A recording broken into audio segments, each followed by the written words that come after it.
ഒരു അടിപൊളി ഒഴിച്ചുകറിയാണ്, ചോറിനൊക്കെ കഴിക്കാൻ പറ്റിയ ഒരു ഒഴിച്ചുകറിയാണ് ഇന്നത്തെ വീഡിയോ. അപ്പോൾ നമുക്ക് വെള്ളരിക്ക ഇത്രയൊന്നും വേണ്ട, ഒരു ചെറിയ കഷ്ണം മതി. നമുക്ക് വീഡിയോയിലേക്ക് പോകാം. ഞാനിവിടെ ഒരു മൺചട്ടിയാണ് എടുത്തിട്ടുള്ളത്. അതിലേക്ക് ഒരു ചെറിയ കഷ്ണം വെള്ളരിക്ക കട്ട് ചെയ്തെടുത്തിട്ടുണ്ട്. ഒരു ചെറിയ പീസ് മാത്രം മതി.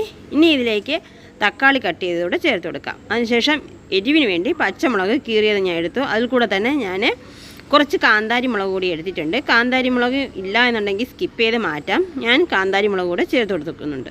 ഇനി നമുക്ക് ഇതിലേക്ക് കുക്കാവാൻ ആവശ്യമായ വെള്ളം ഒഴിച്ചു കൊടുക്കാം. കഷ്ണങ്ങളിൽ പിടിച്ച് കിട്ടാൻ വേണ്ടി ഉപ്പ് കൂടെ ചേർത്ത് കൊടുക്കാം. അതിനുശേഷം നമുക്കൊരല്പം മഞ്ഞൾപ്പൊടി നമുക്കിപ്പോൾ തന്നെ ഇതിലേക്ക് ചേർത്ത് കൊടുക്കാവുന്നതാണ്. ഒരു 1/4 സ്പൂൺ മഞ്ഞൾപ്പൊടി ഞാൻ ചേർത്ത് കൊടുത്തു. അതുകൂടെ ചേർത്തതിന് ശേഷം ഒന്ന് ഇളക്കി യോജിപ്പിച്ച് നമുക്ക് അടച്ചു വെച്ച് കുക്ക് ചെയ്യാം. നമ്മുടെ കഷ്ണങ്ങളെല്ലാം ഒന്ന് കുക്കായി കിട്ടിട്ട് ഇനി അതിനാവശ്യമായ ഗ്രേവി തയ്യാറാക്കാം. അതിനുവേണ്ടി ഞാൻ നാളികേരം 1 കപ്പ് എടുത്തു. അതിലേക്ക് ഒരു 4 ചെറിയ ഉള്ളിയും അതുപോലെ തന്നെ ഒരു 1/4 സ്പൂണോളം ചെറിയ ജീരകവും കൂടെ ചേർത്ത് നല്ല പേസ്റ്റ് പോലെ അരച്ചെടുത്ത് വന്നിട്ടുണ്ട്. ഇനി നമുക്ക് നമ്മുടെ കഷ്ണങ്ങളെല്ലാം വെന്തോ എന്ന് നോക്കാം. നമ്മുടെ കഷ്ണങ്ങളെല്ലാം നല്ലോണം ഒന്ന് വെന്ത് കിട്ടിയിട്ടുണ്ട്. ഇനി നിങ്ങൾക്ക് ചട്ടിയിൽ കുക്ക് ചെയ്യുന്നത് ഇഷ്ടമല്ല എന്ന് വെച്ചാൽ കുക്കറിൽ വേണമെങ്കിലും ഇത് കുക്ക് ചെയ്യാവുന്നതാണ്. അപ്പം ഞാനിവിടെ ചട്ടിയിൽ കുക്ക് ചെയ്തതന്നേ ഉള്ളൂ. ഇനി നമുക്കിതിലേക്ക് ആവശ്യമായ ഗ്രേവി ഒഴിച്ചു കൊടുക്കാം. നമ്മുടെ തേങ്ങയുടെ പച്ച ചൊവയെല്ലാം മാറിക്കിട്ടണം. അതുവരെ നല്ലോണം ഒന്ന് ഇളക്കി യോജിപ്പിച്ച് കൊടുക്കാം.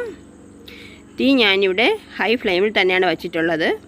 നമ്മുടെ നാളികേരത്തിൻ്റെ പച്ച ചൊവയെല്ലാം മാറി നല്ലോണം ഒന്ന് തിളച്ച് പതഞ്ഞ് കിട്ടട്ടെ. ചോറിന് കഴിക്കാൻ പറ്റിയ ഒരു അടിപൊളി വീഡിയോ ആണ്. നിങ്ങൾക്ക് വീഡിയോ കണ്ടുകൊണ്ടിരിക്കുമ്പോൾ തന്നെ ഇഷ്ടപ്പെടുകയാണെങ്കിൽ ആ ലൈക്ക് ബട്ടൺ ഒന്ന് ടച്ച് ചെയ്ത് ഒന്ന് സപ്പോർട്ട് ചെയ്യണേ. അപ്പോൾ ഇനി നമുക്കിതിലേക്ക് ചേർത്ത് കൊടുക്കാനുള്ളതാണ് തൈര്. ഞാനിവിടെ നല്ല കട്ട തൈര് അടിച്ചെടുത്ത് വന്നിട്ടുണ്ട്. ഞാൻ വീട്ടിൽ തന്നെ തയ്യാറാക്കിയ തൈരാണ്. അപ്പോൾ നല്ല പുളിയുള്ള തൈരാണ്. ഞാൻ അതുകൂടെ 1 കപ്പ് ഒഴിച്ചു കൊടുത്തു. നമ്മൾ തീ ഇവിടെ ഓഫ് ചെയ്തിട്ടുണ്ട്. കാരണം തൈര് ചേർത്ത് കഴിഞ്ഞാൽ പിന്നെ നമുക്ക് തീ വയ്ക്കേണ്ടതില്ല. നമ്മുടെ തൈര് പെട്ടെന്ന് പിരിഞ്ഞു പോകും. മൺചട്ടിയായിട്ട് നല്ല ചൂടുമുണ്ട്. അപ്പം ഞാനിവിടെ തീയൊക്കെ ഓഫ് ചെയ്ത് നമ്മുടെ കറി മാറ്റി വെച്ചു. ഉപ്പ് കുറവാണെങ്കിൽ ചെക്ക് ചെയ്തതിന് ശേഷം ഉപ്പ് കൂടെ ചേർത്ത് കൊടുക്കാം. അങ്ങനെ നമ്മുടെ അടിപൊളിയായിട്ടുള്ളൊരു കറിയാണ്. എല്ലാവരും ഒന്ന് മസ്റ്റായിട്ടും തയ്യാറാക്കി നോക്കൂ. ഇനി നമുക്കിതിലേക്ക് വറുത്തിടണം. അപ്പം ഞാനിവിടെ ഒരു ചട്ടി അടുപ്പത്ത് വെച്ച് അതിലേക്ക് കുറച്ച് ഓയിൽ ഒഴിച്ചു കൊടുത്തു. 1/4 സ്പൂൺ കടുക് ഇട്ടു. കടുക് പൊട്ടിയതിന് ശേഷം ഉണക്കമുളക് ചേർത്ത് കൊടുക്കാം. ഇനി കുറച്ച് കറിവേപ്പില കൂടെ ചേർത്ത് ഇളക്കി കൊടുക്കാം. അതിന് ശേഷം നമുക്ക് കറിയിലേക്ക് ഒഴിച്ചു കൊടുക്കാം. അപ്പം വീഡിയോ എല്ലാവർക്കും ഇഷ്ടപ്പെട്ടു എന്നായിരുന്നു. ഇഷ്ടപ്പെട്ടാൽ ലൈക്ക് ചെയ്യാനും ഷെയർ ചെയ്യാനും സബ്സ്ക്രൈബ് ചെയ്യാനും മറക്കരുത്. സബ്സ്ക്രൈബ് ചെയ്യേണ്ട അടുത്തുള്ള കുഞ്ഞു ബെല്ലൈക്കൺ കൂടി ഒന്ന് ഓണാക്കി വെക്കണേ.